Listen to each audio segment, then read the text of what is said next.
जी कहिए, किससे मिलना है? रोनी साहब को बोलो सीआईडी वाले आए। ठीक है। सोमवार की रात को विवेक का खून हो गया और हमें तुम पे शक है। क्या बकवास कर रहे हैं आप? भला मैं विवेक का खून क्यों करने लगा? अब इस क्यों का जवाब तो तुम्हें ही देना पड़ेगा। मैं विवेक के खून के बारे में कुछ नहीं जानता। ये तो अभी अभी आप लोगों ने बताया, वो मैं जानता हूँ। देखो, ज्यादा भोलेपन का नाटक मत करो। साफ साफ बताओ, विवेक को क्यों मारा तुमने? सर, मैंने विवेक का खून नहीं किया है, और वैसे भी उसके घर के बाहर सिक्योरिटी गार्ड थे, तो कोई कैसे उसके घर में घुसकर मार सकता है? सिक्योरिटी गार्ड्स कुछ नहीं कर पाए क्योंकि उन्हें कोई दिखाई नहीं। क्या मतलब? मतलब यह है कि एक ना दिखने वाला इंसान विवेक के घर में आया और उसने लाइट के जंक्शन बॉक्स के साथ कुछ छेड़छाड़ की, जिससे लाइट चली गई। सर, लाइट चली गई? मैं पता लगाता हूँ। नहीं मिस्टर रॉनी, आप बाहर नहीं जाएंगे, अभी तो रुकिए। आपकी जान को खतरा है, ये वही खूनी हो सकता है। सिक्योरिटी! रॉनी, आप हिलना मत। जी, सिक्योरिटी!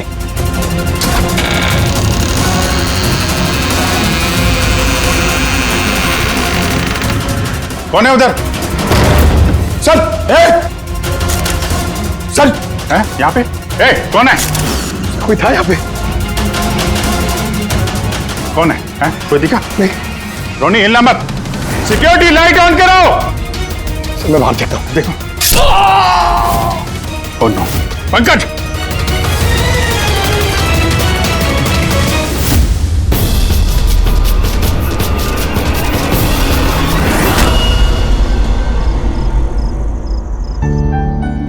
वीना, आज दिन भर सिर्फ काम काम और काम ही रहा है।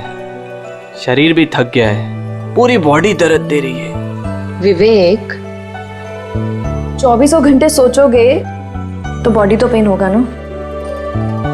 अब इतना बड़ा बिजनेस करना है तो सोचना तो पड़ेगा ही ना।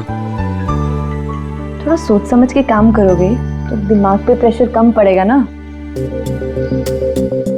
ये कोई गुड्डे गुड्डियों का खेल नहीं है जो चुटकी बजाते ही काम शुरू हो जाए और चुटकी बजाते ही खेल खत्म। समझ रही हो? ठीक है, एक काम करती हूँ, मैं लोकेश को बुलाती हूँ, वो तुम्हारी मालिश कर देगा अच्छे से। ठीक है?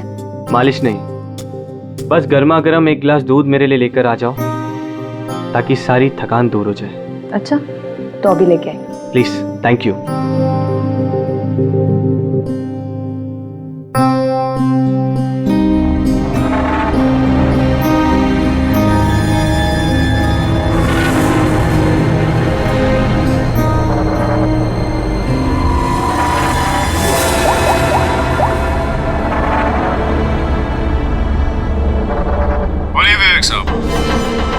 सब ठीक ठाक है? हाँ साहब, सब ठीक है, एकदम ट्रैक पे है। काम हो जाएगा ना? आपको जुबान दिया साहब, काम हो जाएगा। जो भी तुम्हें सही लगे वो सब करो, तुम्हें पूरी छूट है, मगर उसको फिक्स कर दो। आप चिंता मत करो साहब, वो तैयार हो जाएगा। उसको तैयार करना मेरे बाएं हाथ का काम है। गुड।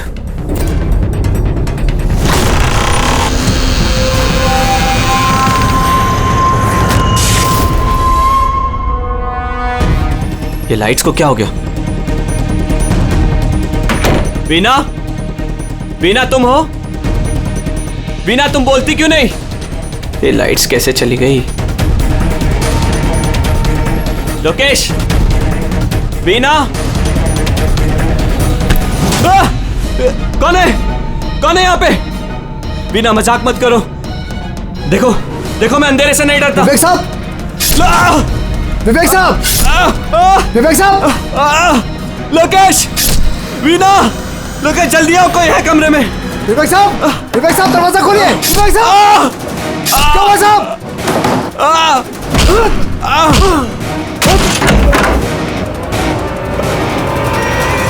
विवेक साहब! मालकिन! विवेक साहब! विवेक साहब! विवेक साहब! मालकिन! विवेक साहब!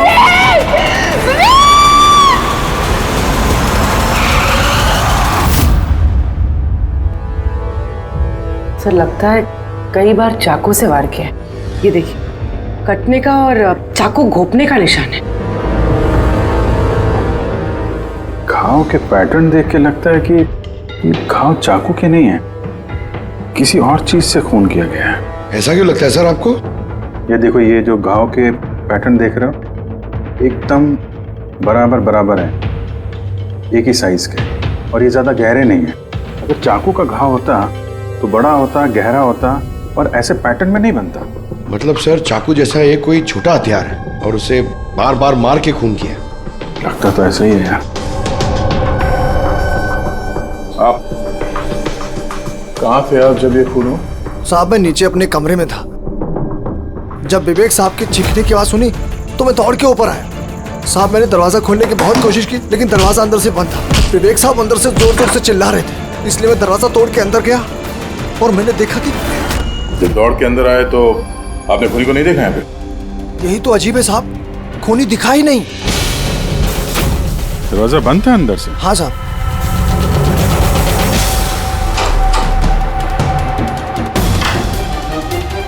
तुम अंदर आए तो यहाँ पे लाइट थी? साहब उस वक्त लाइट नहीं थी।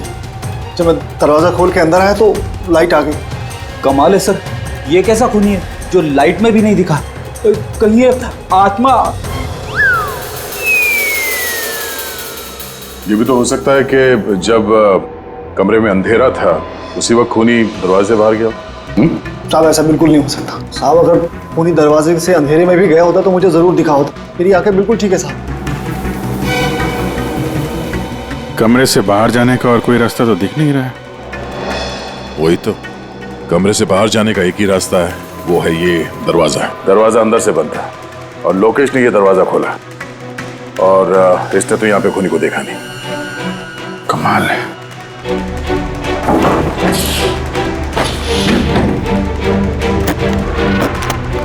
कि भी अंदर से बंद है, यहाँ से तो खूनी आ नहीं सकता। तो खूनी अंदर कैसे आया? और फिर बाहर जाते हुए किसी को दिखा नहीं? सर, मेरी दादी एक भूतिया कहानी सुनाती थी। पंकज, एक तो ये कहानी नहीं है, हकीकत है, और ये भूतिया नहीं है। सर ये हकीकत है, लेकिन भूतिया ही लगता है ना। कोई यहाँ पर आता है, बिना हथियार के खून करता है और चले जाता है। कहाँ से? जाने का तो यही एक रास्ता है, ये दरवाजा। लेकिन सर बीना तो सीढ़ियों से ऊपर आ रही थी, और अगर खूनी यहाँ से जाता तो उसे दिखता जरूर। कमाल है यार, ये लाइट का आना जाना, इसका कुछ ना कुछ कनेक्शन है इस केस के साथ। लाइट का जंक्शन बॉक्स कहाँ पे है?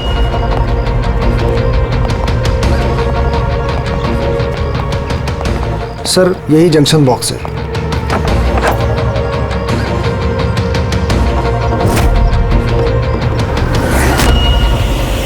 इधर आओ जरा। कल तुम ही ड्यूटी पे थे? मैं तो गेट पे था साहब। तुम्हारे गेट पे रहते कोई घर में घुस के खून कर गया, तुम्हें पता नहीं चला? देखिए साहब, मैं अपनी ड्यूटी पे अलर्ट रहता हूँ, ना कोई अंदर आया है ना कोई बाहर गया है। अलर्ट?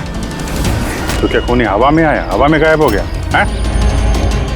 ये लाइट स्विच ऑफ किसने की थी यहाँ से? पता नहीं साहब, अचानक ऑफ हो गई। मैंने सोचा फ्यूज उड़ गया हो। या कोई स्पार्क वार्क हुआ था जंक्शन बॉक्स में? नहीं साहब, स्पार्क नहीं हुआ था, लाइट चली गई, और जैसे लाइट चली गई मैं जंक्शन बॉक्स की तरफ दौड़ा। देखा बाकी सबके घर में लाइट है, हमारी क्यों नहीं? और देखा साहब जंक्शन बॉक्स खुला था, जंक्शन बॉक्स का स्विच भी बंद था, और मैंने ऑन किया साहब। जैसे ही ऑन किया लाइट आ गई। कोई तो आया था यहाँ पे जिसने लाइट के साथ छेड़छाड़ की है। विवेक की बीवी वीना, उससे भी पूछ लेते हैं।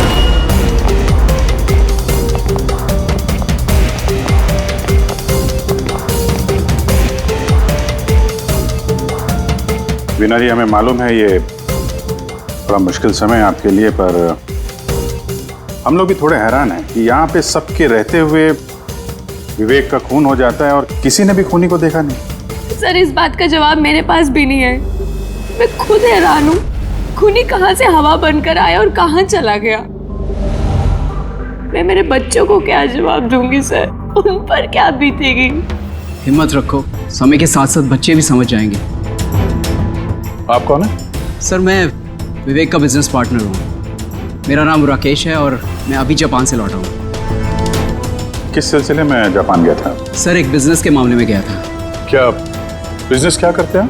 सर विवेक और राकेश एक जापान में ऑयल बेसिन का बिजनेस शुरू कर रहे थे, जापान की सी में। जॉइंट वेंचर था इंडिया और जापान में। दोस्त तो गया ही, पता नहीं अब कंपनी का क्या होगा? विवेक की किसी से कोई दुश्मनी थी क्या, या आजकल कुछ स्ट्रेस में हो, कोई धमकी भरे फोन, ऐसा कुछ? नहीं सर, कभी किसी की धमकी या फिर कुछ ऐसा उन्होंने नहीं बताया, लेकिन वो जापान की डील को लेकर काफी टेंशन में रहते थे। किस तरह की टेंशन? डील होगी भी या नहीं।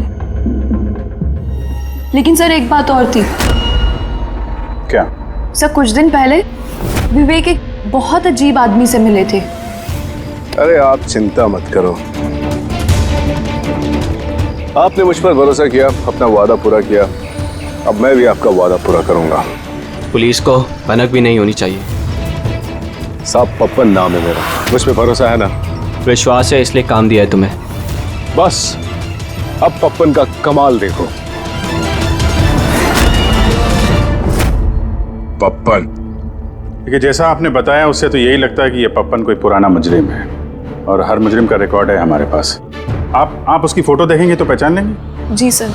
ठीक है, फिर तो जल्दी इस पप्पन का पता चल जाएगा, और उसने क्या किया था वो भी।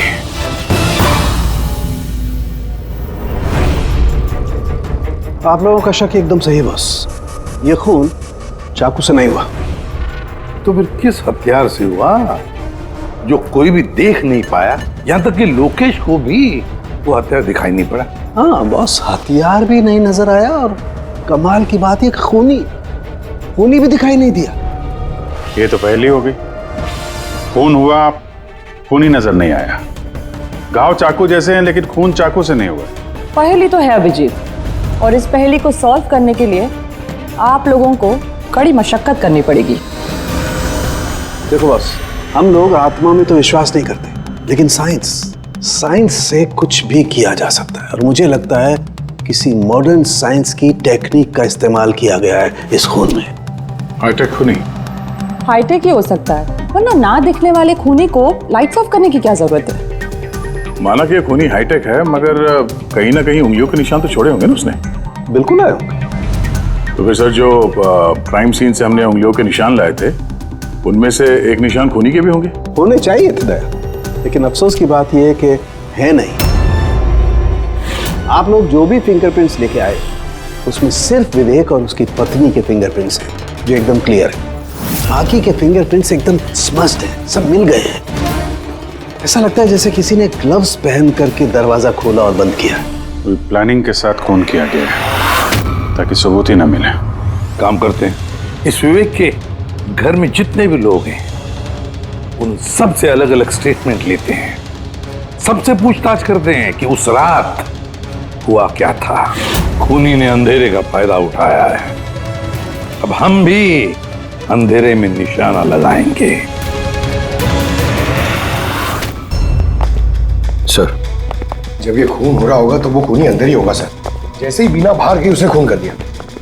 ये थ्योरी हो सकती है पंकज, अगर लाइट नहीं गई होती तो फिर सर दो खूनी होंगे, एक लाइट ऑपरेट कर रहा होगा और अंदर ही खून कर रहा होगा। मगर जिसने लाइट ऑफ करी वो कहाँ था? वहां पे तो गार्ड खड़ा था, उसने बोला ना उसने किसी को अंदर आते देखा ना कोई बाहर गया। सर लेकिन जब वीना बाहर गई थी तो उसने दरवाजा खुला हुआ देखा था सर, तो हो सकता है कि दरवाजे के ऊपर उसकी उंगली के निशान हो। खूनी यहाँ भी चालाक निकला।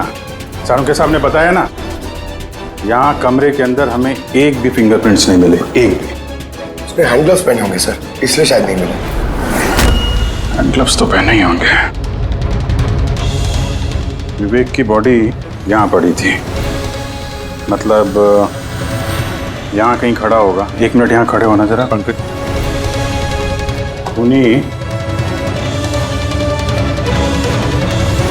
खूनी जब अंदर आया तो दरवाजा खुला हुआ था।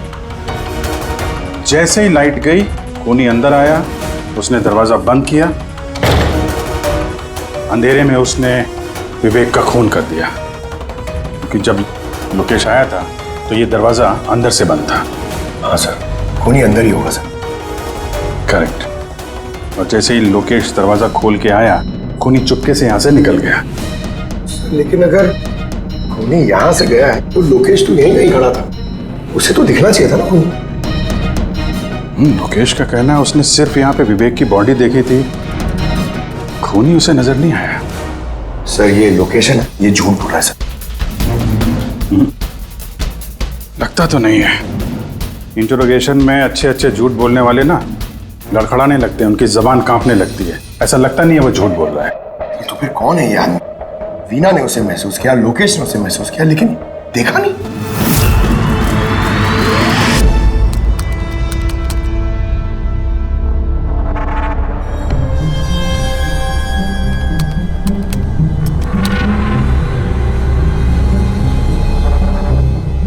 सर, मरने से पहले विवेक ने जिस नंबर पे फोन किया था वो नंबर एक दिन पहले चोरी हो गया था और अब वो अनअवेलेबल आ रहा है। अनअवेलेबल है तो जरूर पप्पन का होगा। दया, पप्पन का नंबर होगा। क्या पता चला उसके बारे में? सर पूरी ट्रेस कर रही है, उसका क्रिमिनल रिकॉर्ड भी चेक करिए सर, बहुत जल्द पता चल जाएगा। यही है। यही है सर। हाँ सर ये देखिए सर, हमारे रिकॉर्ड्स में तो कई सारे पप्पन हैं, लेकिन वीना के बताए अनुसार ये वही आदमी जिसकी हमें तलाश है। सर ये वही आदमी है जिसे मैंने विवेक के साथ देखा था। हमारे रिकॉर्ड के हिसाब से तो ये मुजरिम बहुत ही खतरनाक है सर, खूनी है। और अगर विवेक ने इसे पैसे दिए हैं तो जरूर खून किया होगा इसने। और अभी ये बेल पे बाहर है और पुलिस स्टेशन पे हाजिरी देने के लिए जाता है हर रोज। कौन से पुलिस स्टेशन में जाता है ये हाजिरी देने के लिए?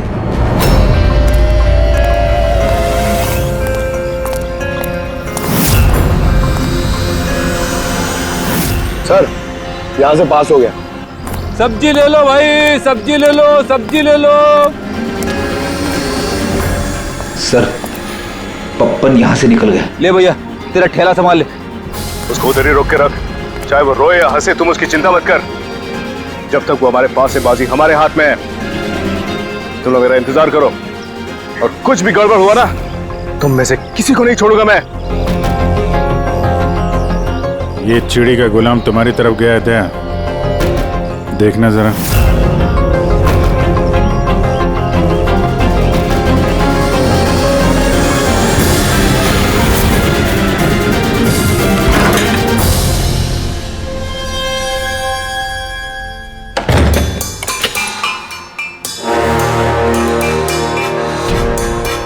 कैसा लगा हमारा इनविटेशन भरत साहब? देखो देखो, आप लोग जो कोई भी हो, मुझे और मेरे बेटे को छोड़ दो। मैं आप लोगों से रहम की भीख मांगता हूं। रहम। Okay fine. एक काम करो, मुझे तुम यहां पर रोक लो, लेकिन मेरे बेटे को छोड़ दो। मुझे ना तो तुम चाहिए ना तुम्हारा बेटा। मैं चाहता हूं कि तुम विवेक सर की बिड पास करो। विवेक सर खुश तो मैं खुश। ये पॉसिबल नहीं है। मैं इंडियन मिनिस्ट्री में एक एम्प्लॉय हूं। माना कि सारे कॉन्ट्रैक्ट मेरे जरिए पास होते, लेकिन मैं ऐसे ही किसी कंपनी का कॉन्ट्रैक्ट कैसे पास करवा दूं सर? मिस्टर भरत, तुम ना मामले की गंभीरता को नहीं समझ रहे हो। तुम्हारे बेटे के साथ क्या हो सकता है ये तुम सपने में भी नहीं सोच सकते। सपने में तुम भी नहीं सोच सकते कि अब तुम्हारे साथ क्या होने वाला है। सर मैं मिनिस्ट्री की तरफ से काम कर रहा था। जितनी भी सील्ड बिड इंडियन फर्म्स की तरफ से होती हैं उसका इंचार्ज था मैं। चीनी जापानी कंपनियों के पास अपने देश में नीलामी का कार्यालय था, लेकिन सभी भारतीय बोलियां उनके पास आई। किसी विदेशी कंपनी को भी कॉन्ट्रैक्ट मिला था क्या? नहीं सर, इसके बारे में सभी की कॉमन राय थी, क्योंकि भारतीयों के पास चीप लेबर और रॉ मटेरियल इजीली अवेलेबल था, इसलिए दूसरी विदेशी कंपनियों को कॉन्ट्रैक्ट मिलना मुश्किल था सर। सर इस नीलामी का चक्कर तो समझ में आ गया। इस विवेक ने नीलामी को अपने फेवर में करने के लिए इनके बेटे को किडनैप किया, मगर विवेक को किसने मारा होगा और क्यों? ये काम तो जरूर किसी इंडियन कंपनी का ही है जो विवेक का कॉम्पिटिटर था। इसी चक्कर में हुआ ये सर। वो लिस्ट लाए ना आप, जो विवेक के अलावा इंडियन बिडर्स थे? ये सर, जैसा आपने कहा था आपके अकॉर्डिंग ये मैंने लिस्ट तैयार की है। Thank you. कार्तिक, विवेक, इन दोनों के अलावा राकेश, प्रमेश, शिवानी, रोनी और नवीन। अच्छा भरत जी, इनमें से आपको कौन लगता है जो विवेक के खिलाफ बोली लगाने वाला सबसे ज्यादा? सर यानी ऐसा कोई आदमी जो विवेक के ये बिड जीतने से दुखी हो या फिर उसे कोई नुकसान हो? सर ऐसे तो दो लोग हो सकते हैं, रोनी और नवीन। रोनी और नवीन? तो फिर मिल लो, इस रोनी और नवीन से पूछताछ करो, उनसे पता तो चले है कौन ऐसा जो बिना दिखे भी खून कर सकता है।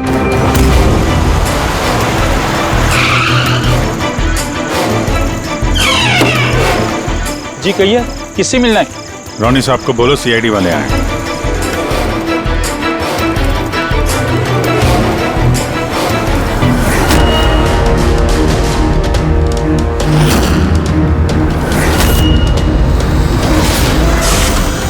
सर लाइट चली गई? मैं पता लगाता हूँ। नहीं मिस्टर रोनी, आप बाहर नहीं जाएंगे, अभी तो रुकिए, आपकी जान को खतरा है, ये वही खूनी हो सकता है। सिक्योरिटी! रोनी आप हिलना मत। सिक्योरिटी! सर यहाँ कोई है? कोई है? सर यहाँ कौन है इधर? कौन है? मिस्टर रोनी आप हिलना मत। सर मैं देखता हूँ, देखो। पंकज! ओह नो, रोनी! साहब सबको क्या हुआ? एक मिनट। He's no more. बाहर जाते हुए कोई दिखा था क्या? नहीं सर मैं वहाँ जंक्शन पे गया, लाइट ऑन की और देखा कि हमारा दूसरा सिक्योरिटी गेट के पास बेहोश पड़ा हुआ है और मैं अंदर आ गया सर। हेलो सर, हम रोनी को बचा नहीं पाए। He's dead. ऐसा कैसे हो सकता है अभिजीत? खून तुम्हारे सामने हुआ और तुम कह रहे हो कि तुमने खूनी को देखा तक नहीं? हाँ सर, पहले तो हम सुनी सुनाई बातों पे यकीन कर रहे थे, पर यहाँ तो हम लोग वहाँ मौजूद थे सर, कोई नहीं दिखा। मतलब विवेक के खून की जैसा? हाँ सर। ये किस तरह का खूनी है सर, जो है मगर दिखाई नहीं देता? वही तो। पर इतना पक्का है कि मैंने वहाँ पे कुछ शैडो जैसी देखी थी, कुछ अजीब सी, एक्सप्लेन करना मुश्किल हो रहा है मगर। के यार फोटो से कुछ पता चल रहा है तुझे? बॉस लगा हुआ तो हूँ, शायद कुछ हाथ लग जाए, लेकिन एक बात पक्की है, ये खून भी वैसे ही हुआ है जैसे इससे पहले को खून हुआ है। ये देखो, बस ये देखो, यहाँ फोटो में ये हल्की सी रोशनी में ये कुछ आकृति दिखाई दे रही है, शैडो जैसी, बिना आकार के। ये क्या है ये समझ में नहीं आ रहा है। सालू के साथ मैं पहले से कह रहा था, ये जरूर कोई आत्मा है। सर वो जो कोई भी था, मैंने उसे महसूस किया था सर, मैंने उसे पकड़ने की कोशिश की लेकिन वो हाथ में ही नहीं है। देखो यार, ये आत्मा कुछ नहीं होता। बॉस ये क्या है ये अभी तक पता नहीं लगा पाया। ये किस किस्म का हथियार इस्तेमाल किया इस खूनी ने? ये बॉस, ये हथियार है, इसे शूरिकेन कहते हैं बॉस। शूरिकेन? तो इस तरह का हथियार तो मैंने मार्शल आर्ट्स वाली फिल्मों में देखा है। अरे इसे तो वो निंजाज यूज करते हैं, वो निंजा। सर ये जापानीज हथियार है, निंजाज स्टाइल के हथियार इस्तेमाल करते हैं। जापान निंजा, और ये ऑक्शन भी जापान में होने वाला है सर, तो कहीं इन सबका कनेक्शन जापान से तो नहीं?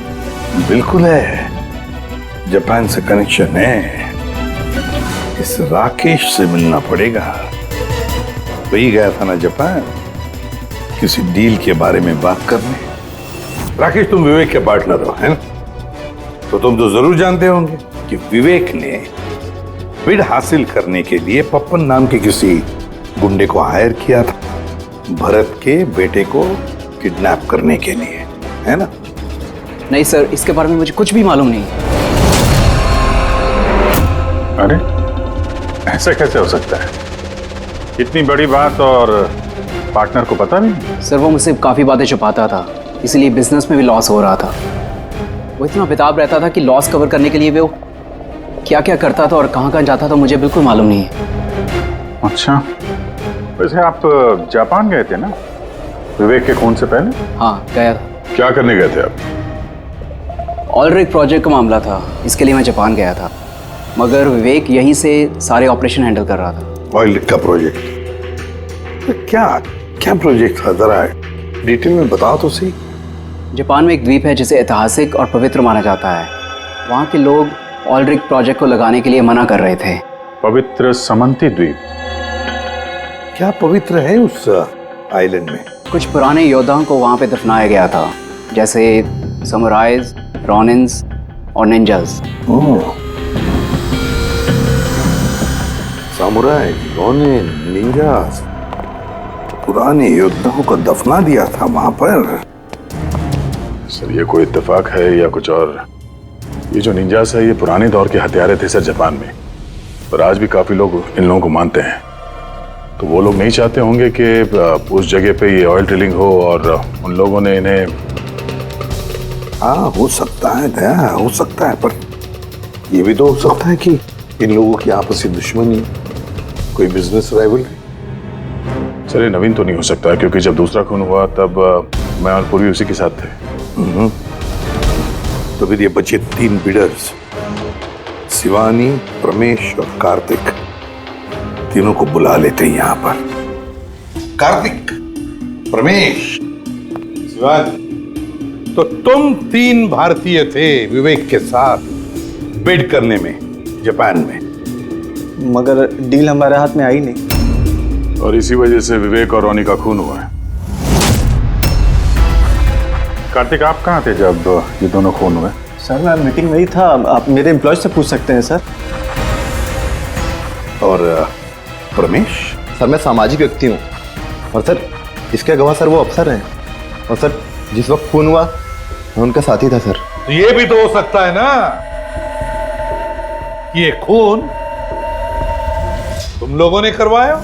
सर हम क्यों खून करवाने लगे, सब अपने अपने नसीब का खाते हैं सर।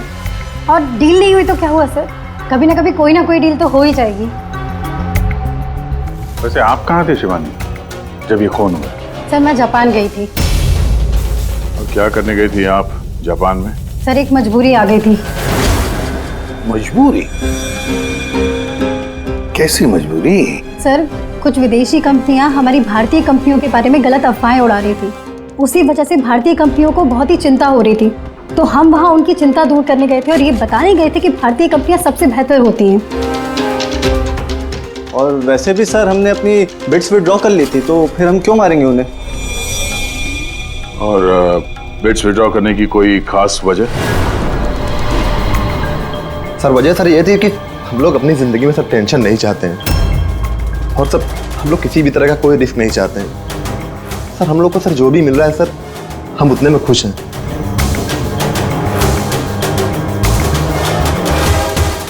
सर अब तो ये नवीन ही बचा, इसने तो बिड भी वापस नहीं लिया। तो कहीं नवीन ने तो नहीं ये सब किया? या फिर ये भी तो हो सकता है कि अगला शिकार नवीन ही हो। नवीन, तुमने बिड क्यों नहीं कैंसिल की जब सारे लोग पीछे हट गए थे? ऐसे कैसे मैं पीछे हट जाता? इस कॉन्ट्रैक्ट को पाने के लिए मैंने कितने महीनों मेहनत की है पता है तुम्हें? मुझे लगा कि अगर ये कॉन्ट्रैक्ट मेरे हाथ में आ गया तो मेरी सारी दुनिया बदल जाएगी।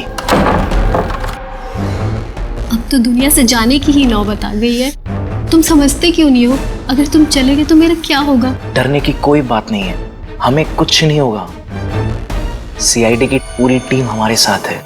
अरे सीआईडी वालों के सामने वो मार के चला गया, और सीआईडी वाले क्या किए? कुछ नहीं कर पाए वो।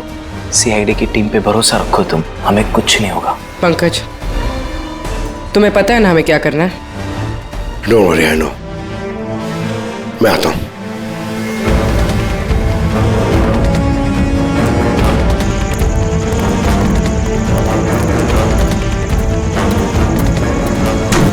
ये है वो जंक्शन बॉक्स जिसकी वजह से सारा पंगा हो रहा है। मैं देखता हूं ये कौन है। ये जगह सही है।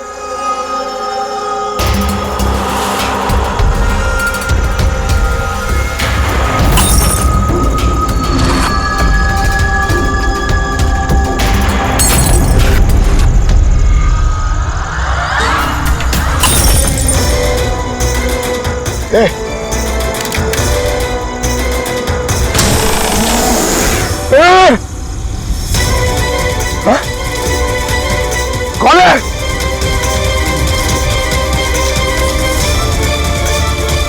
ए, माना।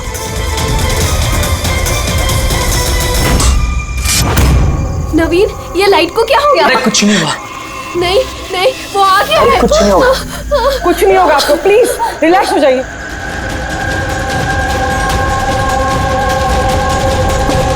रिलैक्स हो जाइए। नवीन, सामने आओ।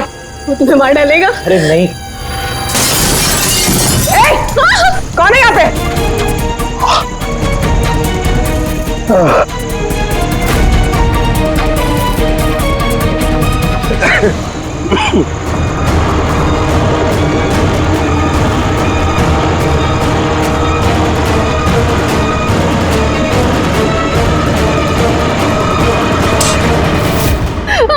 आप लोग ठीक है?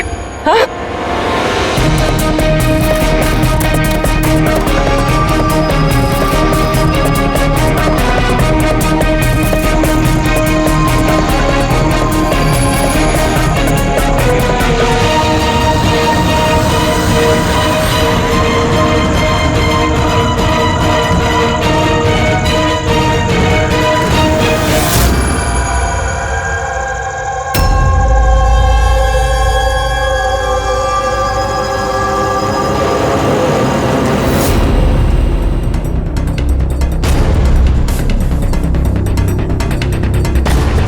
सर, मैंने वहां पर 6 गोलियां चलाई थी। उनमें से 5 गोलियां तो मिल गई, मगर एक गोली उस खूनी को जरूर लगी है। एक गोली खूनी को लगी है? तो पूरी तुम यकीन नहीं साथ कैसे कह सकती हो कि 6 में से एक गोली खूनी को लगी है? क्या वहां पे कोई खून वगैरह गिरा था? नहीं सर, खून तो नहीं था वहां पर, लेकिन गोली लगने की आवाज जरूर आई थी। अगर गोली लगी है तो खून तो निकलेगा ही। घर के अंदर ना सही तो घर के बाहर कहीं मिला? नहीं सर, हमने अच्छे से चेक किया था, वहां पर खून था ही नहीं। हो सकता है सर खूनी ने बुलेट प्रूफ वेस्ट पहन रखी हो। और सर, ये भी तो हो सकता है कि ये काला कपड़ा उस बुलेट प्रूफ वेस्ट का टुकड़ा हो।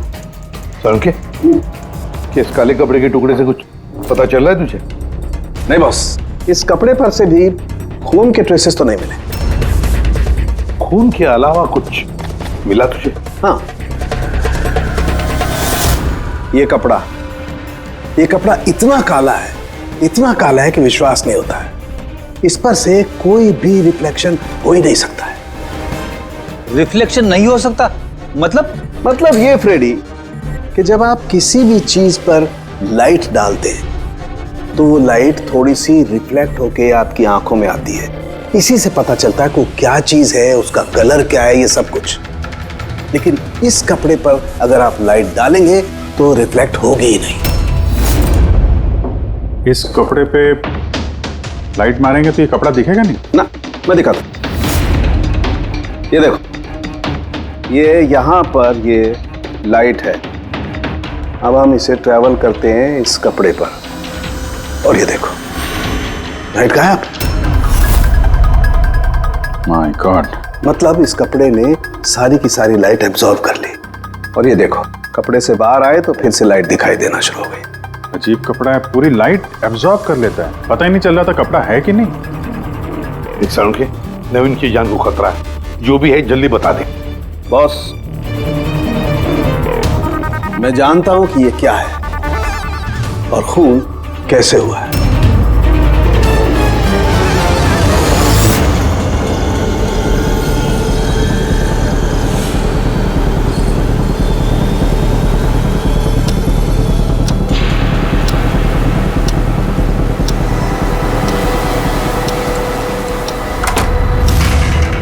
शिखा, क्या हुआ तुम्हें? क्यों इतनी परेशान लग रही हो? हमें कुछ नहीं होगा, रिलैक्स हो जाओ। कैसे रिलैक्स हो जाओ? तुम्हें कुछ हो गया तो? अरे शिखा, मैंने बोला हमें कुछ नहीं होगा। नवीन, ये लाइट कैसे चली गई? अरे नवीन, वो आ गया है। कोई नहीं वो आया। तुम्हें मार डालेगा।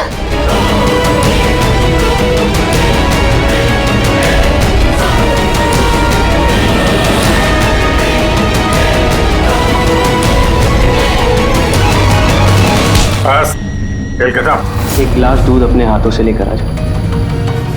सारी थकान दूर हो जाएगी। अच्छा, अभी लेकर आती हूँ। Please, thank you.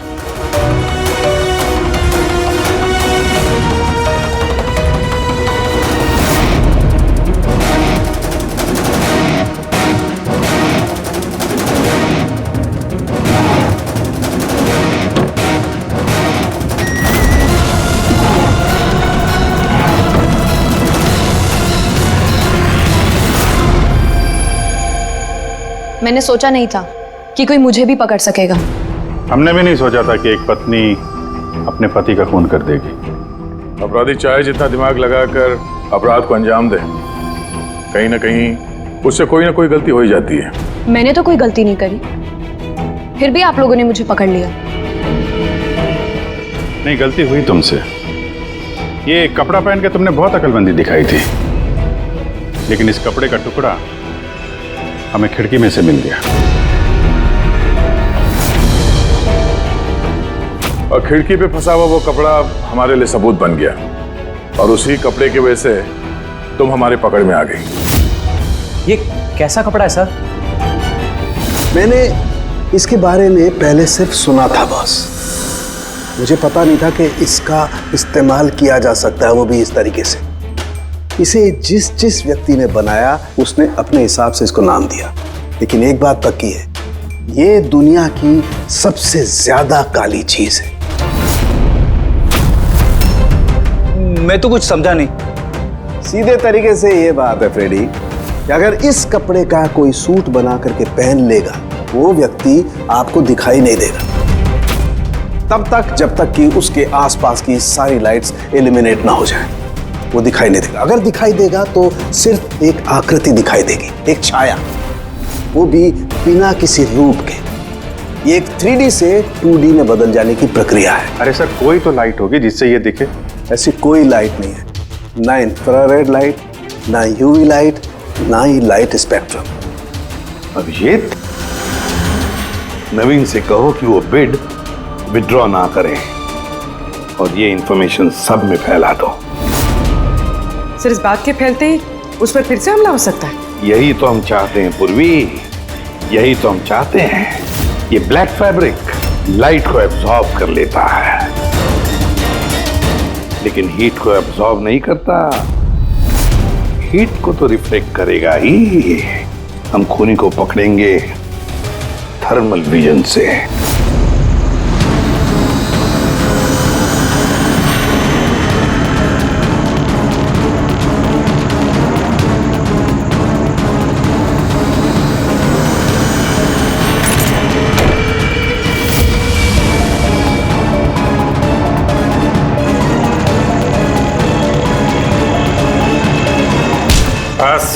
खेल खत्म। किस तरह से इस काली ड्रेस की वजह से तुम्हारा खेल खत्म हो गया? हाँ? अब जल्दी से बताओ, अपने पति का खून क्यों किया तुमने? नफरत थी मुझे उससे। उसकी बीवी कहलाते हुए भी मुझे शर्म आती थी। क्यों? ऐसा क्या करता था वो कि तुम्हें इतनी नफरत थी? ये जो बिजनेस था मेरे पापा ने उसे दिया था। इतना बड़ा एम्पायर खड़ा करके दिया उसे, और वो उसे मिट्टी में मिलाने की कोशिश कर रहा था। गुंडों के बदौलत कॉन्ट्रैक्ट लेता था। तुम्हारा मतलब है कि वो खुद अपना बिजनेस खराब कर रहा था? कर नहीं रहा था, कर दिया था। मेरी फैमिली बैंकरप्सी की गिनती में थी। बिजनेस खराब चल रहा था तो उसे बातचीत करती, उसे समझाती, उसे जान से मार दिया। मैंने उसे बहुत समझाने की कोशिश की थी, पर वो नहीं समझा, और मजबूरन मुझे ये कदम उठाना पड़ा। मुझे मेरे बच्चों के बारे में सोचना था, उन्हें तो मैं भूखा नहीं मार सकती। तो इसलिए सारा बिजनेस तुमने अपने हाथ में ले लिया? हाँ, मैंने जापान की एक कंपनी को अप्रोच किया था छिपकर। छोटे छोटे कॉन्ट्रैक्ट और पैसों के बदले मैंने तय किया कि भारतीय कंपनी कॉन्ट्रैक्ट पर कोई बोली ना लगा सके, और इसीलिए मैंने सभी बोली लगाने वालों को मारने का प्लान किया। और उन्हें मारने के लिए ऐसे हथियार का इस्तेमाल किया जो निंजा से इस्तेमाल करते हैं? हाँ? हाँ। क्या मिला ये सब करके? जेल। जिन बच्चों के लिए तुमने गुनाह का रास्ता अपनाया, अब वो बेचारे अनाथ हो जाएंगे।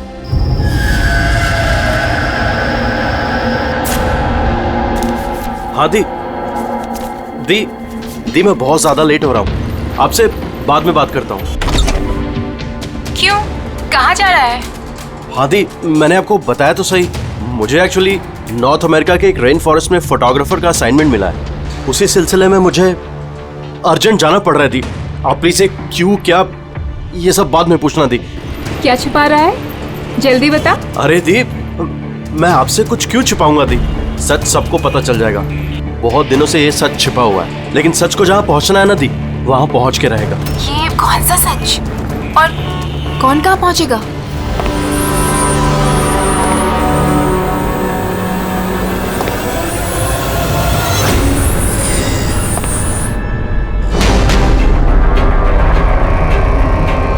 माया दी, मेरे पास बिल्कुल टाइम नहीं है। एक्चुअली मुझे लग रहा है कोई है यहाँ पे। बहुत कुछ हुआ है दी, बहुत कुछ हुआ है, लेकिन मैंने वही किया जो मुझे सही लगा। केतन, साफ साफ बात कर, क्या हुआ है? इस वक्त मेरे स्टूडियो में कौन आ सकता है? दरवाजा खोल। दीप, कोई दरवाजा खोल रहा है। दीप, केतन जल्दी खोल वरना। कौन है? हेलो, क्या हुआ? खुलता है कि नहीं? हेलो केतन भाई। देखो, आगे मत बढ़ो। कहाँ है वो फोटो? मैंने क्या किया है तुमने? बोलो। केतन, केतन बोल। मैंने कुछ नहीं किया। बोल दे, नहीं तो मरेगा तू। प्लीज आगे मत बढ़ो। फोटो कहाँ है? हेलो, जल्दी बोल दे, बता दे। बता दे, नहीं मैंने तो कुछ नहीं मरेगा किया। तू आज। देखो, मैंने कुछ नहीं किया। तो बैठेगा आगे मत केतन।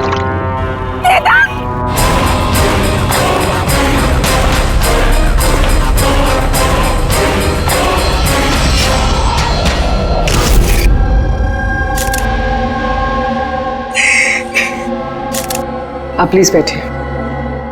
समझ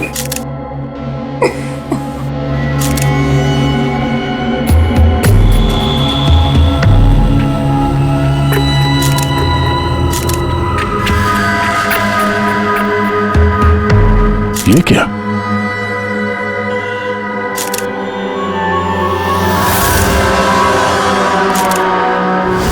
ये किसी के जूतों से आया लगता है। सर वो केतन के जूते साफ थे। स्टूडियो के फ्लोर पे भी ऐसे निशान कहीं नहीं है। जरा स्क्रेपर दे।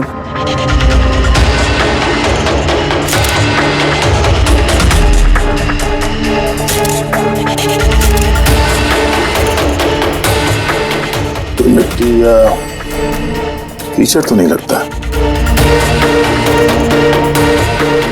ऑयल जैसा कुछ है। एक काम करो, स्टूडियो में जितने भी फिंगरप्रिंट जैसा उठा लो।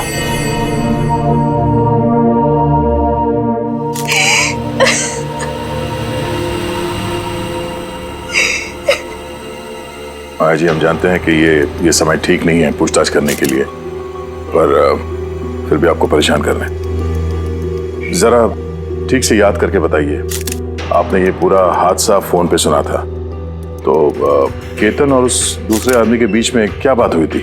वो आते ही बुरे तरीके से केतन को मार रहा था। वो चीख रहा था, चिल्ला रहा था, चीजें इधर उधर टूटने की आवाजें आ रही थी। मैंने कुछ नहीं किया। देखो, आगे मत बढ़ो, मुझे कुछ नहीं मालूम ना। हाँ, वो कुछ फोटोज के बारे में बातें कर रहा था।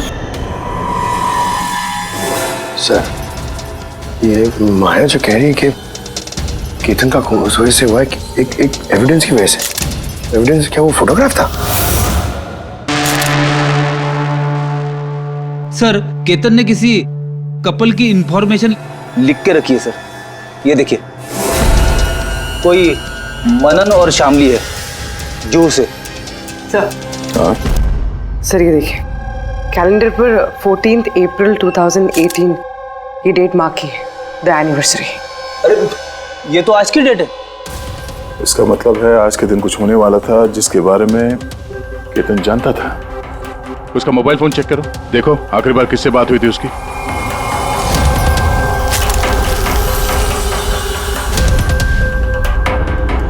सर, टीएम क्राफ्ट वर्कर्स को फोन किया था शाम को 8:30 बजे। TM craft workers? वो भी केतन के मर्डर के ठीक आधा घंटा पहले।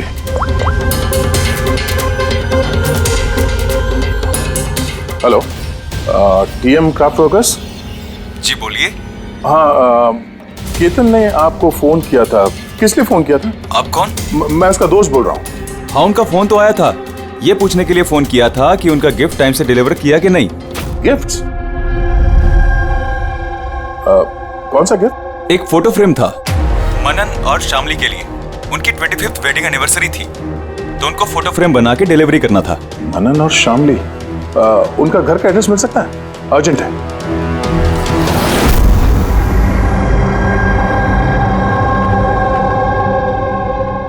फोटो किसने भेजी? किसने भेजी?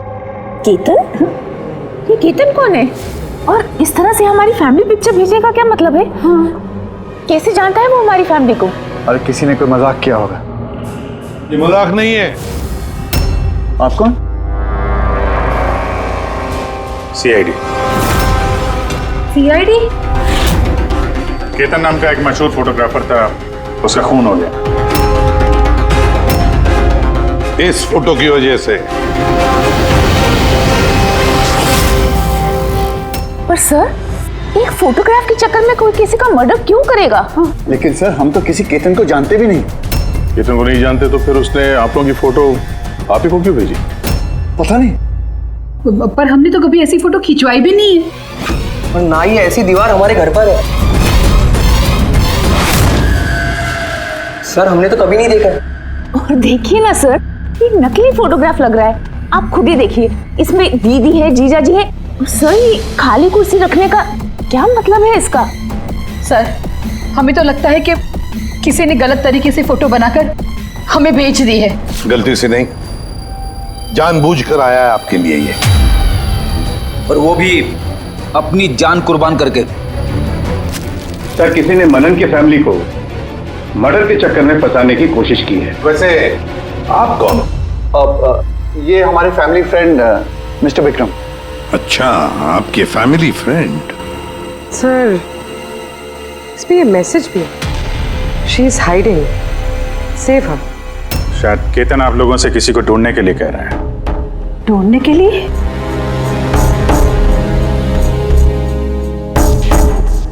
सर, ये फोटो तो मेरी बेटी रिया जैसी लग रही है। हाँ, सर, पता नहीं किसका हाथ पकड़ कर खड़ी है। देखो ना, ये हमारी बेटी जैसी ही लग रही है। नहीं, ये रिया नहीं है। ये रिया नहीं है। ये येलो कलर की ड्रेस मेरी रिया नहीं पहनी थी जब वो गायब हुई। लगता है केतन रिया को ढूंढने के लिए कह रहा है। ये रिया है, देखो ना। ये रिया नहीं है। एक मिनट, कब से गायब है आपकी बेटी रिया? 12 साल। 12 साल? सर, ये 12 साल के बाद कोई किसी की इंफॉर्मेशन क्यों देगा? रिया, 12 साल से रिया गायब है। कोई ना कोई वजह तो जरूर होगी ये फोटो भेजने की। सर, कोई वजह नहीं है, ये सिर्फ एक कोइंसिडेंस है। अब 12 साल के बाद अचानक कहाँ से रिया की इंफॉर्मेशन मिल गई उसे? सर देखिए, ये रिया हो ही नहीं सकती। रिया की मौत 12 साल पहले हो चुकी है। ये रिया कैसे हो सकती है? ये रिया ही है। मैंने देखो ना, ये हमारी बेटी रिया ही है। फ्रॉक के पीछे पड़ी है। रिया है। संभालिए अपने आप को। देखो तुम। अरे जाओ जल्दी।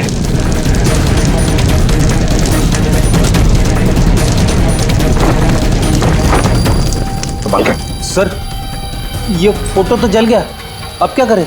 कोई बात नहीं, दूसरा मिल जाएगा। खुद भी काम करो, टीएम क्राफ्ट वर्क्स में जाके इसका दूसरा फोटो बनवा लो। और अगर उसके पास नहीं है तो केतन के कंप्यूटर में जरूर कुछ बैकअप होगा, वहां देख लेना। मनन और शामली, आप केतन को जानते हैं या नहीं जानते, इसे हमें कोई फर्क नहीं पड़ता। लेकिन एक बात अच्छी तरह से याद रखना, केतन ने अपनी जान दी है आपकी मदद करने के लिए। वो आप लोगों से किसी को बचाने के लिए बोल रहा है। कोई छिपी हुई है, उसे ढूंढने के लिए बोल रहा है। और वो कौन है और कहां छुपी है वो तो हम ढूंढ ही लेंगे। एक बात अच्छी तरह से याद रखना, जितने भी लोग यहाँ पर हैं उनमें से कोई भी ये शहर छोड़कर नहीं जाएगा जब तक हमारी तहकीकात पूरी नहीं होती। हमें तुम सब पर शक है, सब पर।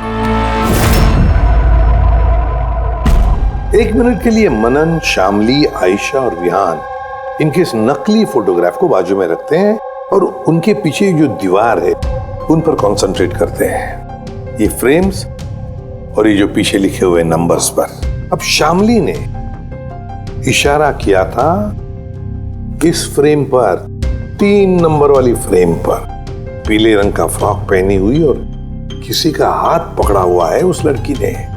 शामली को एकदम से लगा सर इस फोटो में ये बच्ची उनकी खोई हुई बेटी रिया है।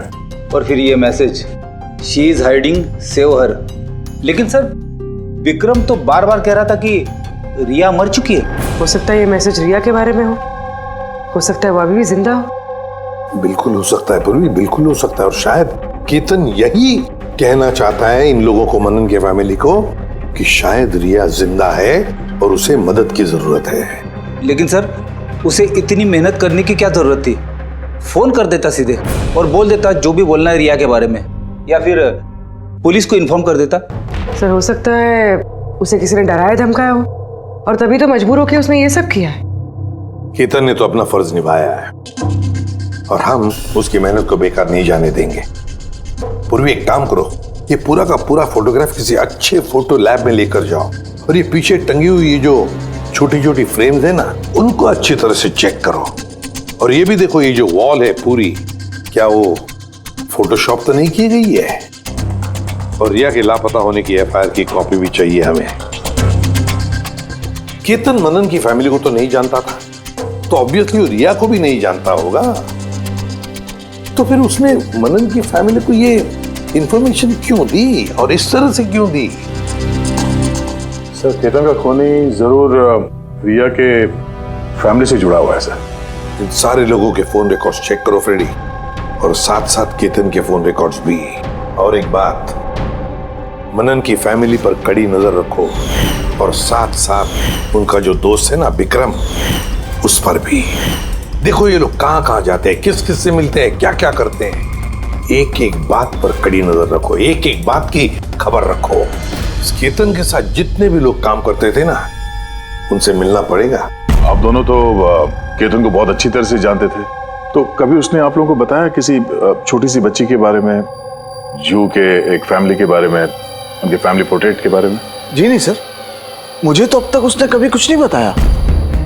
अच्छा, केतन सिर्फ आपके लिए काम करता था या और भी कुछ करता था किसी और के लिए भी? केतन मेरे लिए फैशन फोटोग्राफी करता था, साथ ही साथ बड़े बड़े फैशन हाउसेस के लिए एक्सक्लूसिव कैटलॉग शूट करता था। माया, आप केतन की बहन है तो आपको तो पता हो गया वो किस किस से मिलता था। सर केतन बहुत ही रिजर्व रहता था, बस अपने काम में ही मग्न, और उसके दोस्त भी गिने चुने ही थे।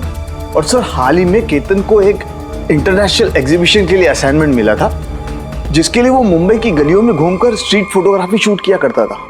वो फोटोग्राफ देख सकते हैं हम लोग? जी सर।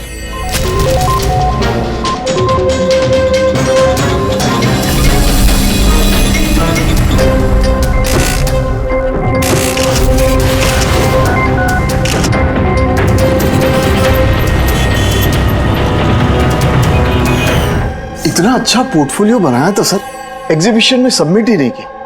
बहुत परेशान हो गया था वो।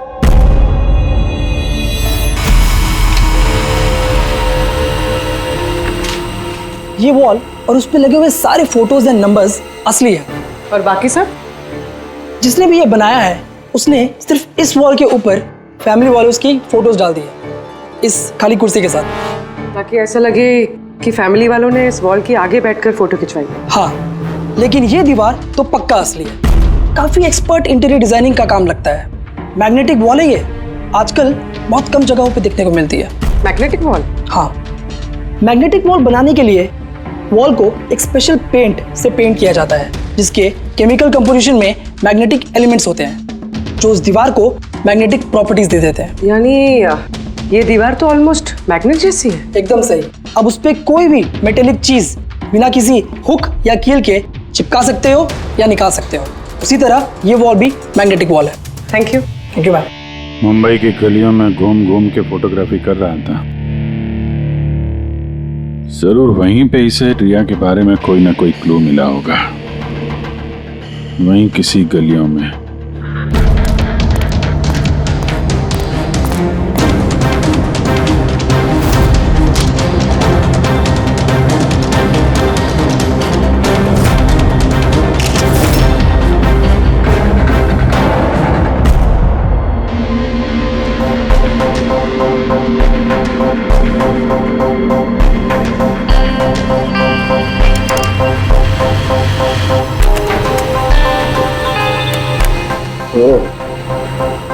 ये बात है।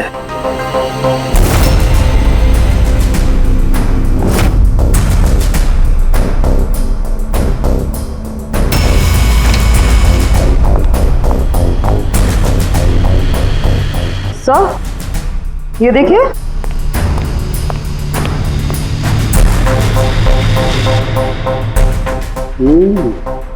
Good job Tarika. Thank you. Full sound के क्या मिला? बॉस, एक खास चीज मिली है। दया, तुम्हें याद है तुमने मुझे कुछ चिकना सा पदार्थ ला करके दिया था जो तुम्हें क्राइम स्पॉट पे से मिला था, याद है? सर, ये वहाँ क्राइम सीन पर मिला। ये मिट्टी या डामर तो नहीं लगता, शायद कोई ऑयल या ग्रीस हो सकता है। तुम बिल्कुल सही सोच रहे थे दया, वो ग्रीस ही है। बॉस, मुझे उस पदार्थ में ग्रीस के ट्रेसेस मिले और ये ग्रीस इतनी पुरानी है कि अब तो अपना केमिकल कंपोजिशन भी बदलने लगी। एक मिनट साहब के पुराने मतलब कितने पुराने हैं? मतलब बॉस, जिस जगह से ये ग्रीस के धब्बे मिले हैं वो जगह काफी पहले बंद हो चुकी होगी। और सर, केतन के नाक के फ्लूइड्स में से मुझे ये एक्रिलिक, नायलॉन, पॉलिएस्टर, पॉलीप्रोपिलीन, इन सब चीज़ों की ट्रेसेस मिले और उसके लंग्स में भी ये सारी सेम चीज़ें मिली हैं, fabric fibres. Nylon, polyester, olefin, acrylic, ये सब सारी चीजें तो फैब्रिक से जुड़ी हुई हैं। ये तो एक फोटोग्राफर था। हाँ सर, जिस जगह पे ये रहता है इसके घर के आसपास कोई फैक्ट्री वगैरह भी नहीं है, तो फिर एक कपड़े के रेशे इसके लंग्स में कैसे घुस गए? हो सकता है ऐसी जगह पे आता जाता हूँ। हाँ बॉस, कोई फैक्ट्री, कारखाना, मिल, और बार बार जाता होगा सर, तभी ये पॉसिबल है। बार बार जाता होगा केतन ऐसी जगह पे, पर क्यों, किस लिए? सर, शामली डिप्रेशन में चली गई है, वो घर से बाहर ही नहीं निकलती। और विक्रम और विहान मिलते रहते हैं, पता नहीं उन दोनों के बीच क्या बहस होती रहती है। और ये विहान वकीलों से जाके मिल रहा है। वकीलों से? हाँ सर, और आयशा अपनी किसी फ्रेंड्स के घर जाती रहती है, लेकिन उसकी जो ये फ्रेंड है उम्र में काफ़ी बड़ी है, मुझे नहीं लगता कि उसका इस केस से कोई ताल्लुक है। और ये जो मनन है ना, केतन के बारे में पता लगाने की काफ़ी कोशिश कर रहा है। अच्छा, तो फिर फ्रेडी, वो जो फोन कॉल के रिकॉर्ड जो ट्रैक किए थे, क्या पता चला? कुछ नहीं पता चला सर, उनके जो रजिस्टर्ड मोबाइल नंबर है उसमें कुछ नहीं है। फोटोग्राफ्स का प्रिंट निकाल ली? हाँ सर। सर, जैसे कि मैंने फोन पे बताया था, वो दीवार असली है सर, मैग्नेटिक वॉल। हाँ सर। सर, केतन ने ये सारी फोटोज उस वॉल पे लगाकर वो फोटो ली है और फिर उस पर वो फैमिली वाली फोटो फोटोशॉप कर दी। सर, इस वॉल का पता लगाने में ज्यादा टाइम नहीं लगेगा, इंटीरियर डिजाइनर का काम है, और ये वॉल पे मेटालिक डिजिट्स लगे हुए हैं। बस तो फिर ये सारे फोटोग्राफ्स आर्किटेक्ट्स और डिजाइनर्स के ऑफिसेज में भेज दो, पता चल जाएगा किसने ये मैग्नेटिक वॉल बनवा लिया था।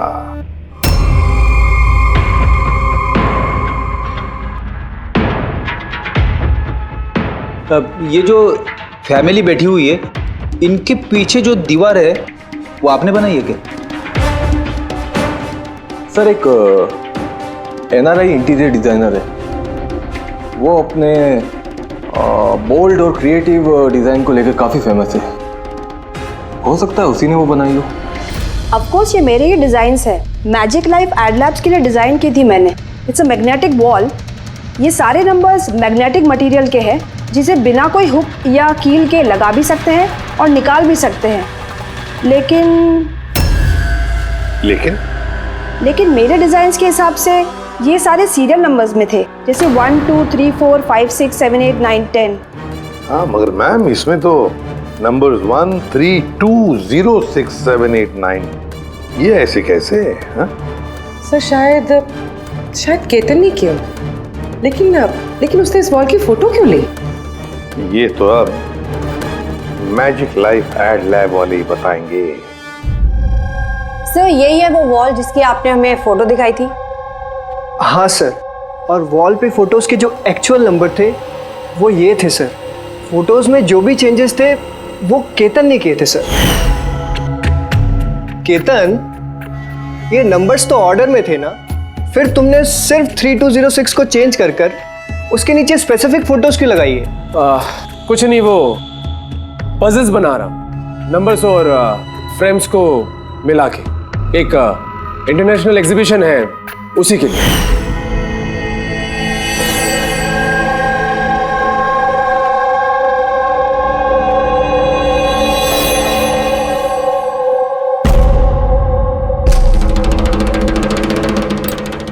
आप लोगों ने केतन को परमिशन कैसे दी है सब करने के लिए? दरअसल सर, केतन हमारे साथ पहले भी काम कर चुका है और वो एक इंटरनेशनल एग्जीबिशन के लिए कुछ फोटोज ले रहा था और इसलिए उसको ये वॉल की ज़रूरत थी, तो हमने उसे ये वॉल यूज़ करने दिया। यस सर, एंड कुछ पजल की बात कर रहा था, कुछ समझ में नहीं आ रहा था सर। पजल है?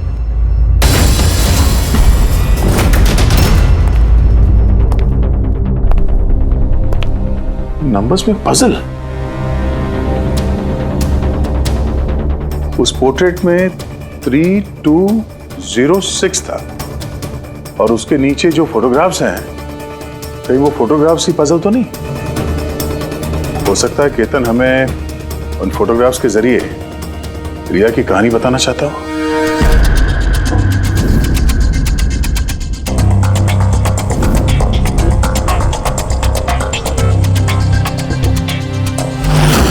रिया गायब कब हो गई थी? कब गायब हो गई थी? रिया की मिसिंग की एफआईआर है ना? हाँ सर। सर उसका इस केस से क्या कनेक्शन? वो केस तो सर बहुत साल पहले बंद हो चुका है। पता नहीं क्यों दया, ऐसे लगता है कि रिया की इस एफआईआर से शायद हमारी केस सॉल्व करने में कुछ मिल जाए। FIR 8221 Mumbai IPS. एफआईआर का डेट देखो दया, ये देखो 3206। ये तो 2006, मतलब ये डेट है? बिल्कुल सही, 3206, 3 फरवरी 2006। दीदी हौसला रखिए। पता नहीं मेरी बेटी किस हाल में होगी। आप लोग मजाक तो नहीं कर रहे? आप वाकई में मेरी बेटी को ढूंढेंगे? वो एक्चुअली जिंदा है क्या? आपकी बेटी जिंदा है, ये सुनकर आपको खुश होना चाहिए, और आप हमसे ऐसे बात कर रहे हैं? डैड, मेरी बहन रिया जिंदा है। सर कहाँ है वो? देखिए, हम बहुत नजदीक हैं रिया का पता लगाने के, इसलिए आप लोगों को जो कुछ भी पता है हमें बताइए। आखिरी बार आप लोगों ने उसे कब देखा था, क्या हुआ था उसके साथ, और एग्जैक्टली गायब हुई कैसे वो? लेकिन सर, इन 4 फोटोज का क्या मतलब है? केतन जरूर हमें रिया के बारे में कुछ बताने की कोशिश कर रहा था। देखो ना फोटोग्राफ्स को, ये 3 नंबर का फोटो देखो, इसमें एक छोटी बच्ची रो रही है, किसी बड़े आदमी का हाथ पकड़ के जा रही है। फोटो नंबर 2 में रिया थोड़ी बड़ी हो चुकी है, ऐसे जाली के पीछे जैसे उसे किसी ने उस जाली के अंदर कैद करके रखा है। ये तीसरा फोटो, इसमें भी ऐसे लग रहा है कि इसे बंदी बना कर रखा गया है। और सर, इस आखिरी फोटो में कोई उसे गले लगा रहा है और पीठ पे खंजर मारने जा रहा है। सर ऐसा लगता है कि केतन इन फोटोग्राफ के जरिए रिया की कहानी बता रहा है। एग्जैक्टली। देखो, रिया बचपन में किडनैप हो जाती है, फिर वो बंदी बनाई जाती है, और फिर जब वो 18 साल की हो गई तो उसे इन जंजीरों में जकड़ के रखा था। और फिर उसे कोई मिल गया जिसने उसे मारने का प्लान बनाया। कोई ऐसा जिस पर रिया विश्वास करती है? मतलब सर, केतन ने जानबूझ के मॉडल्स की ऐसे फोटो बनाई है ताकि सच को सामने लाया जा सके, इसलिए उसने केतन को रास्ते से हटा दिया। रिया बाकी बच्चों की तरह नॉर्मल नहीं थी। उसका दिमाग उसकी उम्र के बच्चों के कंपैरिजन में बहुत ही कमजोर था, इसीलिए उसे लगातार दवाइयों की जरूरत पड़ती थी। अगर वो दवाइयां नहीं लेती थी तो उसका दिमाग कंट्रोल में नहीं रहता था। वो कुछ भी कर सकती थी, वो अपने आप को चोट पहुंचा सकती है, वो अपने आप को मार भी सकती है। तो ये रिया गायब कहाँ से हुई? हमने उसे स्पेशल बच्चों की स्कूल में डाला था, वहीं से वो गायब हुई है। तो फिर उसके बाद आप लोगों को कोई फोन आया पैसों के लिए या किसी और चीज के लिए? नहीं, कुछ नहीं। हाँ, पर बाद में हमें पता चला कि हॉस्पिटल में से उसकी मेडिकल फाइल गायब हो गई थी। फाइल गायब हो गई? कोई भला ऐसा क्यों करेगा? वो भी ऐसी लड़की की जिसकी दिमागी हालत इतनी नाजुक है। वही तो मैं कह रहा हूं। अरे जिसकी दिमागी हालत इतनी नाजुक हो, वो लड़की 12 साल कैसे जिंदा रह सकती है? अरे मुसीबत थी वो। कैसे कह सकते हैं आप ये? शर्म आनी चाहिए आपको। बेटी है वो आपकी। एक बात तो समझ में आ गई मिस्टर मनन, अगर रिया मिल भी गई तो आपको ज्यादा खुशी नहीं होगी। लेकिन हम उन्हें ढूंढ के रहेंगे किसी भी तरह।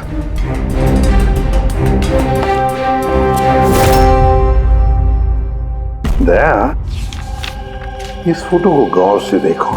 देखो रिया बड़ी हो गई है, 18 साल की हो गई है, लेकिन उसके पैरों में जंजीर जकड़े हैं। सर ये पीछे ये खिड़की कारपेट दिख रहा है पीछे। एक्रिलिक, नायलॉन, पॉलिएस्टर, पॉलीप्रोपिलीन, इन सब चीजों की ट्रेसेस मिले। ये सारी चीजें फैब्रिक से जुड़ी हुई है, कारपेट से। ये केतन फोटोज के जरिए ये बताने की कोशिश कर रहा था कि ये रिया किसी पुरानी मिल या फैक्ट्री में है। सर, चौथे फोटो में ऑयल कैन और खाली बक्से। और वो केतन के स्टूडियो में हमें ग्रीस के धब्बे भी तो मिले थे। सर शायद खूनी केतन के स्टूडियो में वहीं से जा रहा था जहां रिया कैद है। तीसरी फोटो में वो कारपेट वाली गली और चौथे में वो फैक्ट्री। सर ये दोनों जगह आसपास होगी। पहले ये पता लगाना पड़ेगा कि कारपेट वाली गली के आसपास कोई बंद पड़ी हुई पुरानी फैक्ट्री है क्या? जो भी करना है जल्दी करना पड़ेगा बॉस, क्योंकि हमारे मनन के घर जाने के बाद खूनी खुद सामने नहीं आएगा। शायद किसी से वो काम करवाएगा।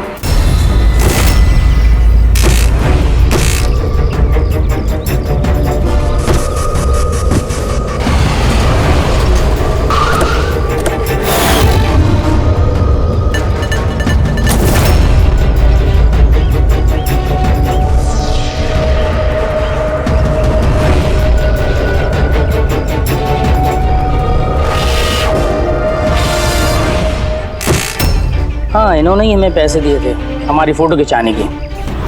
2 दिन के लिए आए थे, तीसरे दिन भी दिखे थे, लेकिन वो शायद किसी का पीछा कर रहा था।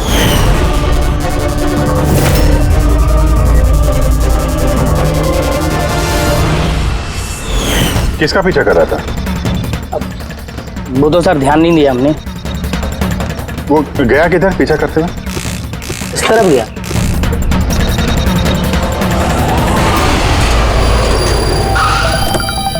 हाँ, पहुंच गया हूं मैं, फिक्र मत करो, जिंदा नहीं बचेगी वो।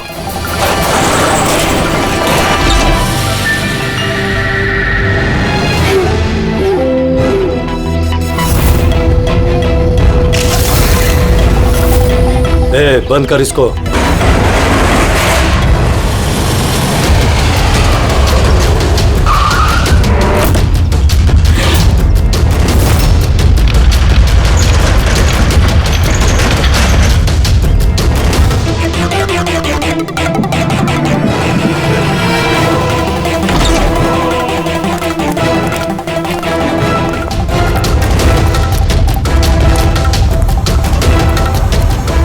मजबूरी है, बच्ची को खत्म करना पड़ेगा। बच्ची की बॉडी को ठिकाने लगाने के बाद इस सारी जगह को आग से खत्म कर दो, ताकि किसी के हाथ में कोई सबूत ना जाए। यहाँ पे तो कुछ मिला नहीं, चलो दूसरी जगह देखते हैं।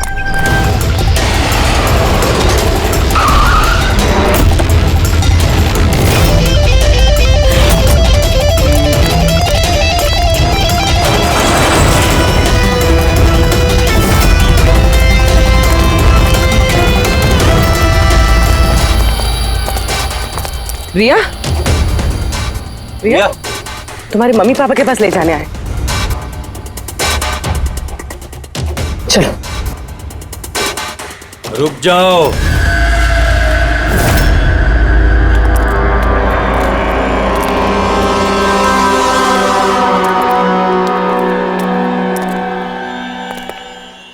रिया बेटा, आजा आजा बेटा, आजा आजा आजा आजा आजा आजा आजा। रिया रिया रिया, आजा आजा आजा। रिया बेटा, ये अंकल के साथ जाएगी। ये बच्ची तुम लोगों के साथ नहीं जाएगी, कोशिश करके देख लो। ये ठीक कह रहा फ्रेडी। ये लड़की हम लोगों को अपना दुश्मन समझ रही है और इसे अपना दोस्त, क्योंकि ये इन लोगों को रोज देखती है। ये बिल्कुल ठीक कह रहा है। और इस मासूम बच्ची को तो ये भी पता नहीं है कि ये आज मरने वाली है।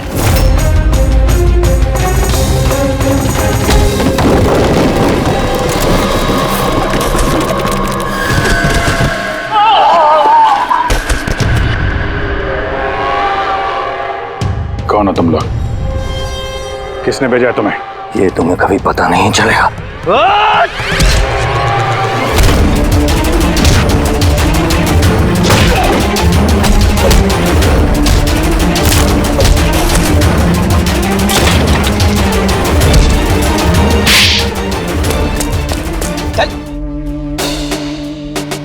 ये तो गया।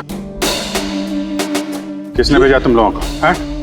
साहब, मुझे कुछ नहीं मालूम साहब, सब कुछ इसी को मालूम है। जिसको पता था वो तो मर गया। अब कैसे पता चलेगा सर किसने भेजा था इन्हें? रिया तो बेचारी इतनी डरी हुई है, कुछ बोल भी नहीं सकती। रिया बोल नहीं सकती, मगर पहचान तो सकती है। मतलब रिया ने इस खूनी को पहचाना। क्यों? क्योंकि उसे हर रोज मिलती थी, उसे हमेशा देखती थी, उसे लगता था कि ये उसका अपना कोई है और इसीलिए उसके साथ जाने के लिए राजी होगी। तो फिर रिया उसे भी पहचान लेगी जिसने 12 सालों से इसको यहाँ पे कैद करके रखा है, जो उससे हर रोज बात करता है और जिसने इसे मारने के लिए इन लोगों को यहाँ पे भेजा था। अब रिया बताएगी ये असली गुनहगार कौन है। रिया, जाओ रिया। अच्छा मेरी बच्ची, आ बेटा।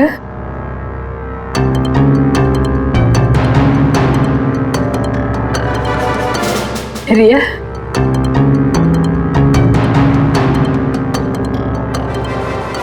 आजा मेरी बच्ची, अपनी माँ के पास आजा बेटा। आ बेटा, आ बेटा, आजा आजा मेरी बच्ची,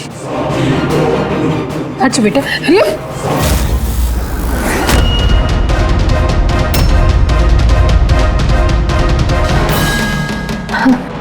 ये तो कमाल हो गया शामली जी।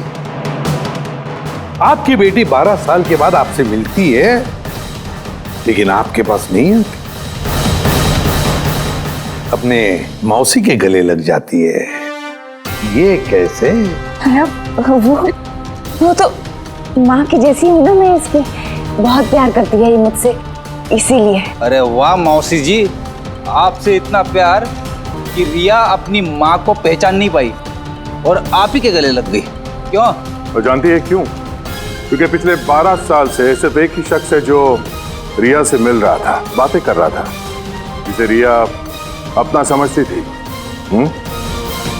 ये क्या बकवास कर रहे हैं आप? मैं क्यों मिलूंगी इससे?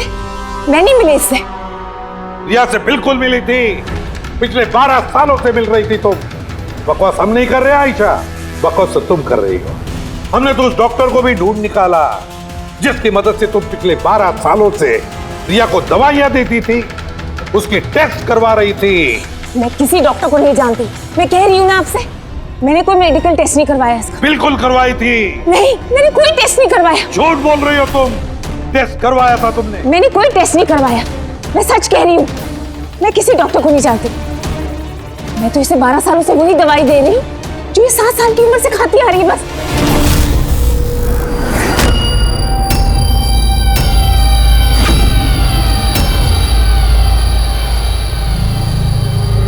फंस गई ना? क्या? इस आदमी को आपने भेजा था रिया को मारने के लिए। उसके मोबाइल में हमें उसका नंबर मिला जो इत्तेफाक से आपकी दोस्त है। जिससे आप अक्सर मिलती हैं। आयशा, तुमने ये सब क्यों किया? विहान के लिए। मेरा डिवोर्स हो चुका था, मेरी जिंदगी का वैसे भी कोई ठिकाना नहीं था। मैं विहान को किसके सहारे छोड़ती? मुझे ऐसा लगा कि ये पूरी प्रॉपर्टी, पैसा, ये सब मेरे बेटे को मिलना चाहिए, रिया को नहीं। रिया तो वैसे भी दिमागी मरीज है। तुमने अपने बेटे के भविष्य को संवारने के लिए अपनी बहन की बेटी की जिंदगी को अंधेरे में धकेल दिया। हाँ? रिया के गायब होने के बाद मनन और शामली ने तुम्हारे बेटे विहान को गोद ले लिया। यही प्लान था ना तुम्हारा? तुम इतनी गिर गई कि तुमने एक छोटी सी बच्ची को मारने की कोशिश की। मैं उसे मारना नहीं चाहती थी, माँ हूं मैं भी। मेरा यकीन मानिए, मैं रिया को चोट नहीं पहुंचाना चाहती थी। बहुत कोशिश की मैंने उसे संभालने की, लेकिन संभाल नहीं पाई और इसीलिए तुमने रिया को मारने का प्लान बनाया। ये केतन कहाँ से बीच में आया और उसे रिया के बारे में कैसे पता चला? केतन के साथ मेरा अफेयर चल रहा था। भले उम्र में वो मुझसे छोटा था, पर मैं उसकी मदद करती थी। काफी बार मैंने उसे पैसे दिए हैं उसके काम के लिए। सिर्फ बॉयफ्रेंड था? उसने तो तुमसे दिलो जान से प्यार किया। क्या वही उसका कसूर था? तो तुम्हारा बॉयफ्रेंड था तो तुमने उसे मारा क्यों? वो उस कारपेट वाली गली में एक दिन फोटो शूट कर रहा था। बाई चांस उसने मुझे देख लिया और मेरा पीछा करते करते वो रिया तक पहुंच गया। मैंने उसे बहुत डराया, बहुत धमकाया, यहां तक कहा कि मैं उसका करियर बर्बाद कर दूंगी। लेकिन नहीं, शायद उसमें इंसानियत जाग रही थी, इसलिए मुझे उसे मरवाना ही पड़ा। वाह, बहुत खूब। कैसी माँ हो तुम? 12 साल से एक मासूम बच्ची को अपनी माता पिता से दूर रखा। क्या मिला तुम्हें? हा? भूल गई तुम कि देर से ही सही सच्चाई तो सामने आ ही जाती है। अपने स्वार्थ के लिए बहुत बड़ा जुर्म किया है तुमने। कानून तुम्हें कभी माफ नहीं करेगा। कड़ी से कड़ी सजा होगी तुम्हें, कड़ी से कड़ी सजा।